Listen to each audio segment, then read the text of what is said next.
job overseas in the last administration or administrations that came before it.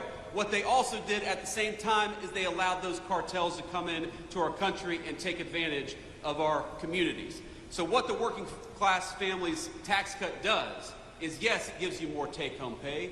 Yes, it cuts taxes on overtime. Yes, it cuts taxes on tips, but it also gives our incredible law enforcement over $100 billion to get those drug cartels the hell out of our country once and for all.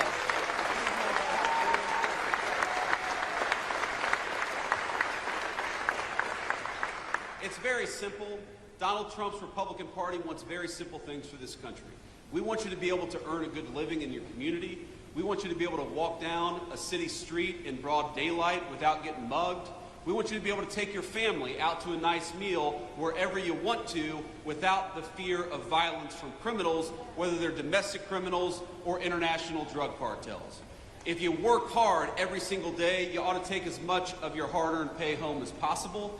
And if you want to raise your children in security and comfort, you ought to send them to a school that gives them a good education instead of an indoctrination. These are very simple things, ladies and gentlemen, and all we needed was better leadership in Washington to deliver it.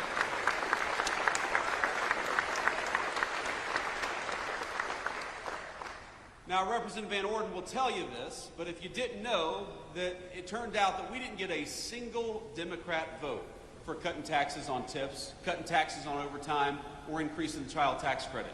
Not a single Democrat in the House or the Senate could actually deign to vote for giving you more of your hard-earned money. And we got to ask ourselves why that is. Because as much as I am proud of what we've accomplished, it would honestly be a little bit easier, wouldn't it, Derek, if the Democrats actually worked with us instead of fighting us every single step of the way. And you're going to see this. We're a little early for campaign season, but in a couple months or maybe about a year, you're going to start seeing television advertisements. And you're going to start seeing Democrats lying about what's in these working families' tax cuts. And I'm going to tell you exactly what they're going to say. They're going to tell you that this bill, which gives you more of your hard-earned money, that they opposed it, not because they want to raise your taxes, and they do, but because they're worried about your health care. They are so worried about your health care, in fact, that they want to give more and more of your health care to illegal immigrants. And that's exactly why they voted against this bill. I know we have this beautiful high school class back there. And I'll give you, just from a vice president to the high school seniors, I'll give you guys just a little bit of relationship advice from a man who's been happily married for 11 years. Find yourself somebody who loves you as much as national Democrats love giving health care benefits to illegal aliens. That's my advice for you. Because it is, as far as I can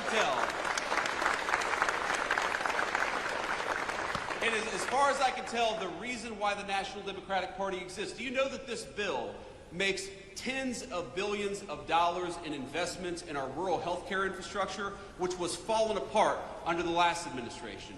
This legislation guarantees that hardworking Americans are going to have access to their Social Security, Medicare, and Medicaid benefits. But what this bill refuses to do, and what Republicans absolutely refuse to do, is to give your hard-earned benefits to people who don't have the legal right to be in this country to begin with. It is very simple.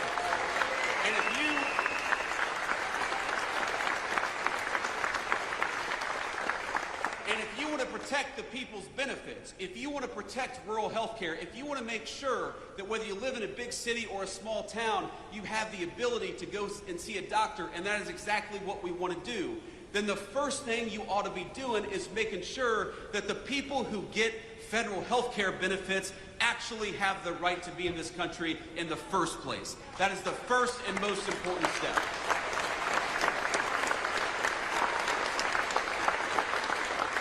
And that's what this legislation did. So don't believe the lies and don't believe the attacks. What we are doing with this legislation is giving you a tax cut and trying to rebuild the healthcare infrastructure of this country that got decimated under Joe Biden's leadership. But what we are also doing, in order to preserve the benefits that you paid into for your entire lives, is making sure those benefits only go to our fellow American citizens and not to people who ought to go back to their home country because they're here in this country illegally. It's very simple. And think about this. Think about the math, ladies and gentlemen. You cannot have these health care benefits if you allow tens of millions of people into this country who have no legal right to be here and give them those benefits. We were on the freight train to bankruptcy under Joe Biden's leadership because we had a Democratic Party that didn't care enough about this country to actually enforce our borders. And it's that simple. And so when I see the Democrats, I got to be honest with you, it makes me a little bit angry. When I see Democrats fighting against cutting your taxes and saying it's about health care, it's not about health care for you, it's about health care for illegal aliens, and we happen to believe in a different principle. You ought to keep more of your hard-earned money. That if you work overtime, you ought to be rewarded for it, and that when you pay into the federal system, you receive those benefits and not anybody who didn't pay into them to begin with. So,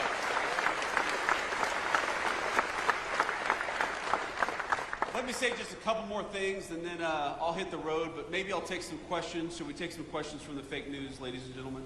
Would that be fun? Okay, we can do that too. But we'll try to focus on the local Wisconsin reporters first, because I know that they're not fake news, right? We got good local reporters here in Wisconsin? I don't know, mixed reviews based on the crowd here, but let me just say a couple more things. So this business, this manufacturing facility, I think represents the future of American craftsmanship. And I was talking to the CEO and to Jake earlier about this, but you know, there's this attitude that some people have that manufacturing, it's the jobs of the past, it's the industry of the past, that it's dirty, that it's not innovative. Why? I challenge any journalist to walk around this facility for 10 minutes and not realize that this is one of the most innovative companies in America, and this is the future of American industry, the future of American innovation, and the future of American manufacturing. They're using artificial intelligence in this facility. They're using robotics in this facility. They're doing things that, frankly, were not even possible 20 years ago, and they're doing them in order to build a great American future. We are practically a stone's throw away from a beautiful new bridge, a bridge that is being built with American-made steel from this manufacturing facility, because we have great American craftsmen right here in Wisconsin, and we ought to fight for it.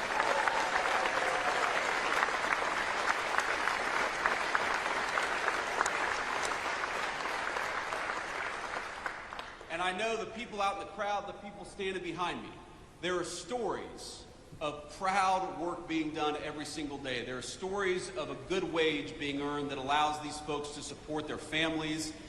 There's stories of products that exist in the United States of America that we need, that we absolutely rely on, that are made right here with American workers and American hands. That makes me so proud to be your vice president, to get to stand here, to get to see a little bit of it, to take a little tour, to recognize that the American future that our children deserve, that the American future that our children rely on is going to be built by and for American workers, and you guys are the proudest American workers in that tradition. So God bless you, and thank you.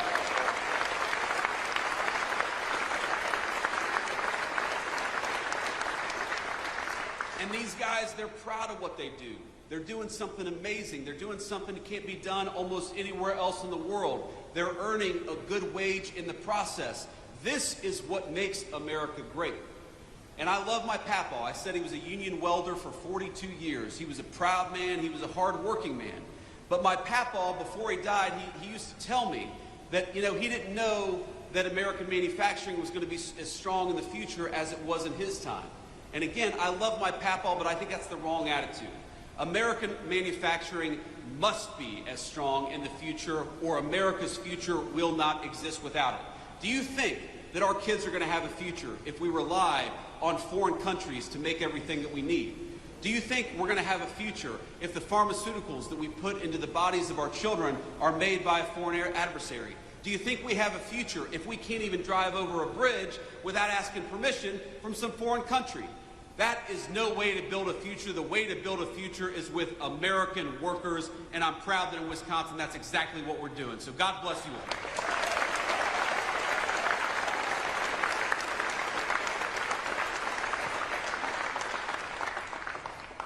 I want to say just one final thing, and I'm going to end this on a somber note. We've had some fun here, but I'm very mindful of the fact that we're just a couple of minutes away from the Minnesota border. And of course, we had this terrible, terrible school shooting yesterday in Minneapolis.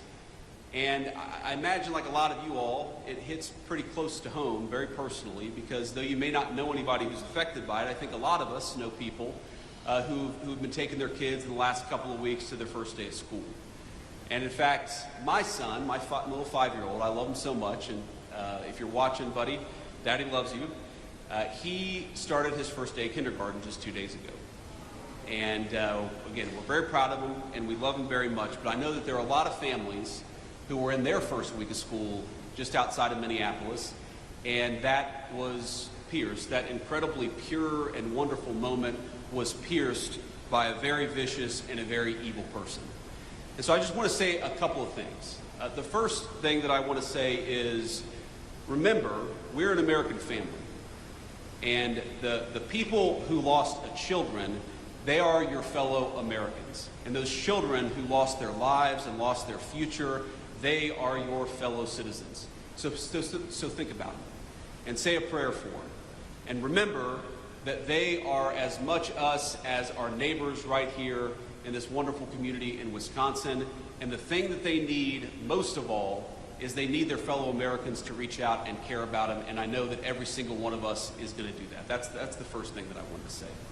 The second thing that I wanted to say is, when I first heard the news, I was worried that the death toll was going to be higher based on what the media reports were saying. Right now, there are still a couple of kids, some of whom in very critical condition, who may yet survive this, and I think they would appreciate your prayers, and their families would appreciate your prayers as well. So if you are the praying type, I'd ask you to say a prayer tonight for those kids that are still recovering, that they may recover fully and go on to live a full life, the life that was deprived from a couple of their classmates. And you know, the stories, I'd encourage you to read some of the stories about what happened yesterday, about the violence, about the fact that you had 10-year-old kids laying over their friends to look after them and to try to protect them.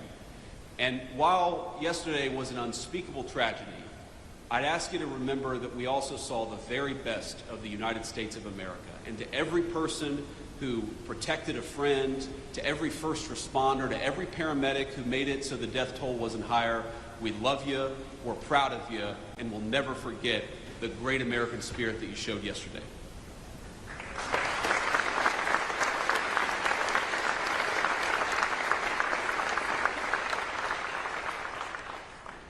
And on that note,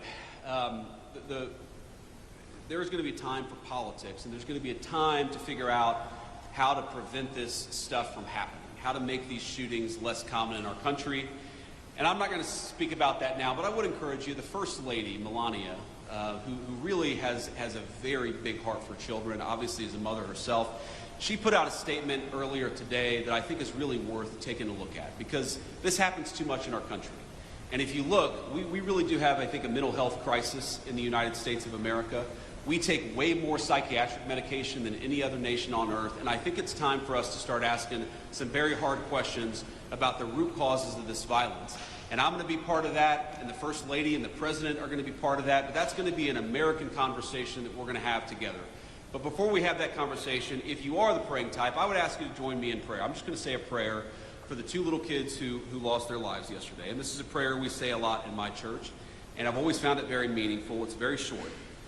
But eternal rest grant unto them, O Lord, and let perpetual light shine upon them. May the souls of all the faithful departed, through the mercy of God, rest in peace. Amen. Thank you all.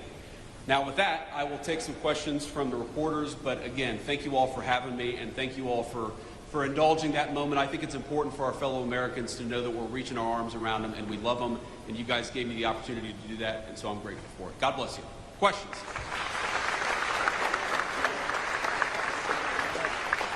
Caden Perry, La Crosse Tribune, local reporter. I'm curious, a lot of investments in the steel industry in this nation, especially the signing of the Nippon and U.S. Steel merger in Pennsylvania, a lot of those investments seem to be going to the Rust Belt and major corporations there. Can you point to something in your policy that will help small businesses like this and others that are maybe outside of the conventional areas for the Rust Belt? Yeah, so first of all, by ensuring that facilities like this have access to great American-made steel, we make sure they're never going to get cut off. And I talked to the CEO about this earlier. We make sure that they're always going to have the supplies necessary to do the business that they need to do.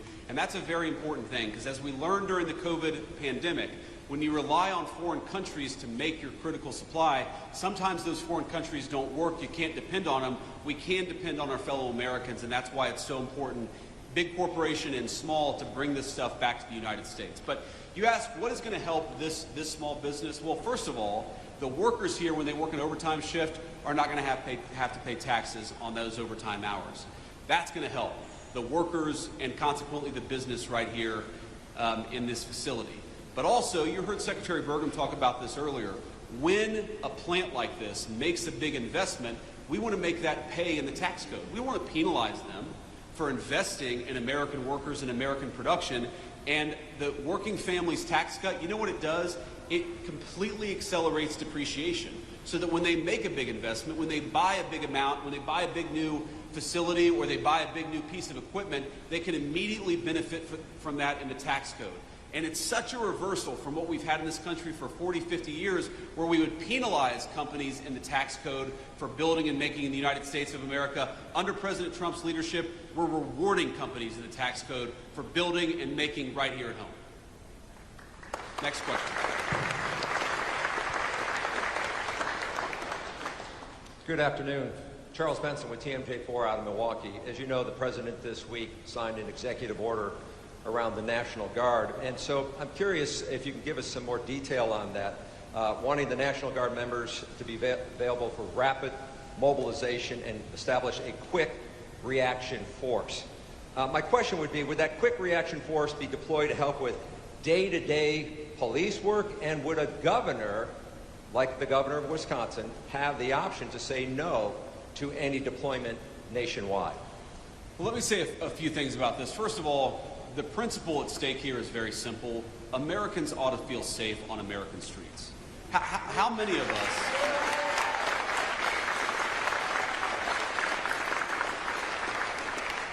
How many of us have crossed to the other side of the street because there's a person on the street corner yelling and screaming at our kids or at our family? How many people have felt scared to walk down the street of an American neighborhood in daylight or at night because those streets are considered no-go zones? How ridiculous is it that we ever let there be no-go zones on streets paid for by American taxpayers? You bought those streets, you ought to be able to enjoy them as American citizens. It's very, very simple. So that is the principle at stake here. And in Washington, D.C., let's step back a little bit. Washington, D.C. got to a point where it was having a murder more than every other day. The national capital of the most powerful nation in the history of the world had a murder every other day, carjackings, armed robberies that rival literal third world countries, and the President of the United States said, this is America's city and enough is enough, and he deployed the National Guard to fix it. Now that was the right decision at the time, but I don't know how anybody can look at the results over the last 14 days and say anything other than thank God Donald Trump did what he did. Because armed robberies, carjackings, murders are down between 40 to 90%. Even the very Democratic mayor of D.C. said yesterday that she was grateful for the additional police presence because it made it possible for people, Americans, black, white, rich, and poor, to enjoy the nation's capital again. And that's what I want. I mean, all of you, Washington, D.C. is your town. You literally built it with your tax dollars. You should be able to come and go to one of these beautiful museums or see one of these incredible monuments without fear that you're going to get mugged. And that's what we have changed in just a short period of time. And you asked the Wisconsin-specific question. What the president has said is that, very simply, we want governors and mayors to ask for the help. The President of the United States is not going out there forcing this on anybody, though we do think that we have the legal right to clean up America's streets if we want to. But what the President has said is very simply is, why don't you invite us in? Is Milwaukee a super safe city right now? It's had some crime problems. It's a beautiful city. There are a lot of beautiful, incredible, hardworking people who live there, but let's be honest, Milwaukee has had some crime problems. So have other parts of our community. Chicago, I know we're not too far from Chicago. Chicago's had a lot of crime problems.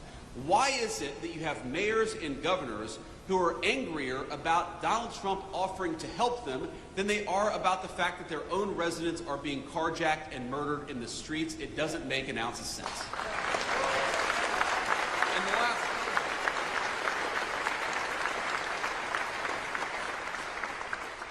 And the last point that I'll make about this, sir, is, I'm going to violate the advice I gave to the President of the United States yesterday, because we were having lunch yesterday, and the President said, JD, I don't know how I did it. I have actually got the Democrats to come out in defense of crime. And it is crazy. If Donald Trump came out tomorrow and said he really likes puppies, you would have AOC come out and say puppies are terrible. So you have Donald Trump, who has reduced murders, carjackings, and armed robberies in 14 days in Washington, D.C., and now you have national Democrats coming out and saying, oh, well, we love murders and carjackings and armed robberies. Why won't Democrats just use some common sense? We're going to disagree about stuff from time to time. I'm sure Democrats want higher taxes and I want lower taxes. We may disagree about some foreign policy issues, but on this basic principle that murdering people, armed robberies, carjackings are bad, wouldn't it be nice if the Democrats just worked a little across the aisle for once? Yeah. Next question. Thank you, Mr. Vice President. Matt Smith, WISN TV in Milwaukee. To what you just said, Milwaukee's mayor the other day said absolutely not to any talk of National Guard troops. Would the administration consider ever coming into a city like Milwaukee? Well, again, we want to be invited into Milwaukee. We want to help people. We want to help our fellow citizens. And we think that if you look at the crime rates, if you look at the murders in Milwaukee, if you look at certain neighborhoods where people are unafraid to go out even in the middle of the day, we would love to come and help the people of Milwaukee. But the President of the United States has said he wants to be asked. And that has been his consistent line from the very beginning, that we have an incredible law enforcement capability in the United States. You know what's crazy about crime? Is most of the violent crime is committed by a very small number of people. When we talk about a violent crime problem, we're not talking about thousands upon thousands of people in Milwaukee. We're talking about a few hundred people who probably commit 90% of the violent crime. We would love to come in and help lock up those violent criminals. I hope the mayor of Milwaukee gets some common sense and actually fights for her residents for a change, or his residents for a change, because we would love to actually help cut down on the crime in this community. Thank you.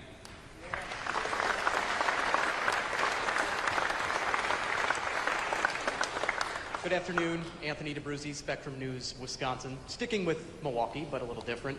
Yesterday, Governor Tony Evers requested a disaster declaration from President Trump after the historic flooding that we've seen in the Milwaukee area. So can Wisconsinites count on the administration for financial help through this? Yeah, so obviously, look, we want to help people, we want to help our fellow citizens, and I know that Wisconsin has suffered some serious problems. I have not talked to the President of the United States. I'm not even sure that he's aware yet that the governor has issued that disaster declaration, but I will take that back to Washington, D.C. and make sure we respond to it promptly. Thank you, sir.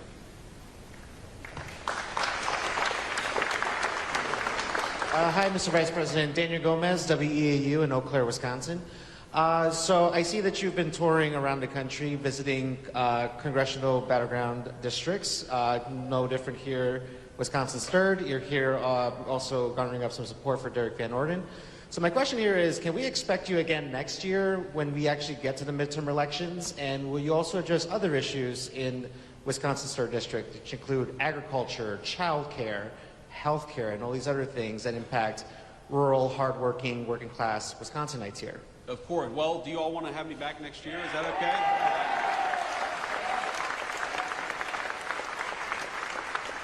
Look, so long as the people of the 3rd District will have me, yes, I will keep on coming back and keep on talking about the issues that matter. You asked about agriculture, I think rural health care, and also child care. Look, if you look at the Working Families Tax Cut, there's a lot there for agriculture. There's a lot. For example, if you buy a new tractor, You buy a new piece of farm equipment. Wouldn't it be nice if you were rewarded in the tax code instead of penalized in the tax code? Well, now, thanks to the working families tax cut, you are going to be rewarded, which is why the farmers were really big and supportive and behind the legislation. We had such great support from our farming community in Wisconsin and all over the country for this legislation, I think in part because it does a lot for our farmers. You asked about health care. Look, rural health care in this country is in bad shape. It was left in bad shape by the previous administration, and this legislation, the Working Families Tax Cut, has got tens of billions of dollars to shore up our rural health care system. It is so unusual to hear Democrats say this is going to be bad for health care when we're spending billions of dollars to try to fix some of the rural health care problems in our country. And by the way, has anybody been awake for the last 4 years? Any of these national Democrats? How was the rural health care system doing under Joe Biden when you had hospitals and clinics closing at a record and alarming rate? We're trying to fix that. We want people to be able to access to health care, but we want American citizens to be able to access health care, and that's what makes us different from the National Democrat Party.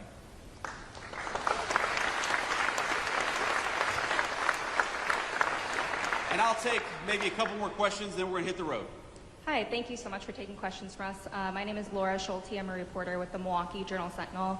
You've talked a little bit, about the disaster declaration, but I'm wondering, how long will Milwaukee have to wait for a disaster declaration from President Trump? Well, if I understood the question correctly, and this is the first time that I'm hearing about it, we got the request from the governor yesterday. Is that right? Okay, so I mean, it's very possible that request has not even made it to the president's desk. I mean, these things sometimes take more than 12 hours before they get to the president's desk. So what I can promise you is now that I'm aware of it, we're going to take a look at it. We're going to make sure that it gets the review that it requires. And look, we love Wisconsin. We love all of our American citizens. People are struggling. We recognize that, and we want to figure out ways to help them. Thank you.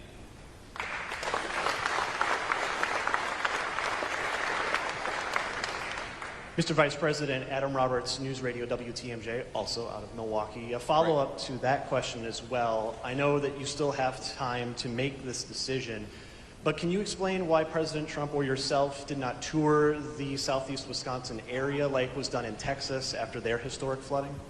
Yeah, I can give you a very simple answer to that question is, if you remember the Texas flooding, the president did not show up until he felt like he could provide comfort and aid to some of the grieving families, but not actually be a huge distraction for law enforcement. I mean, look, it is a reality of the world that when the president or the vice president of the United States show up, there are a lot of Secret Service, there's a lot of local law enforcement. And I remember explicitly being in the Oval Office talking with the president about this. He said, I really want to go to Texas, and I really want to visit with these grieving families, but we can't do it until the local law enforcement says we can support this without affecting the recovery and other efforts. So we would love to visit, we would love to talk to people, but some of this depends on we talk with local law enforcement, and we don't just want to show up for a photo op, we want to show up and actually help, and that's what the President of the United States is focused on.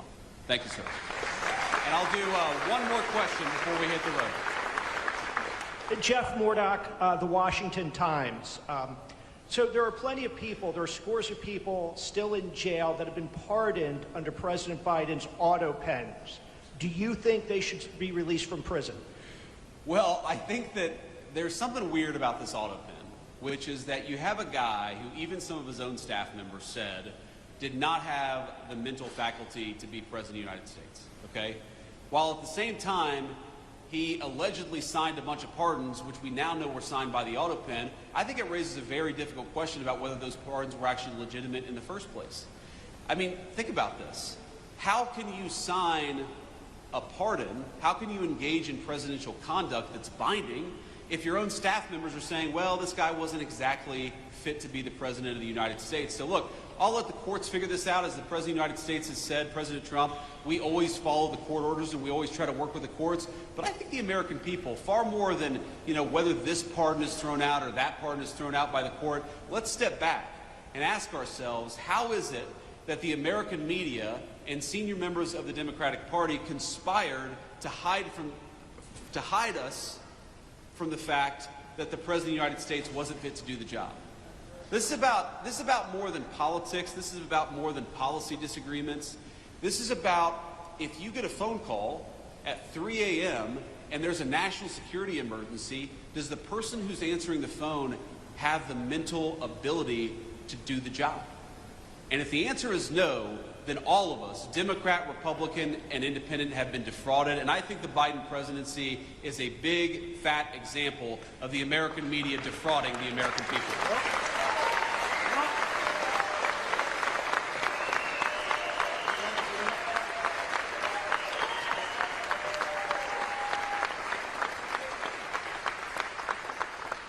So on that note, I just want to thank you all again for having us, and just remember, we are every single day in Washington, D.C., we are fighting for you.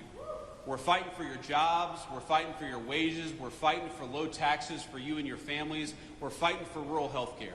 We believe that the most important thing the President of the United States can do is put the interests of Americans first. That is what we have done for 7 months, and we'll keep on doing it for the next 3.5 years. God bless you all. Thank you for having me.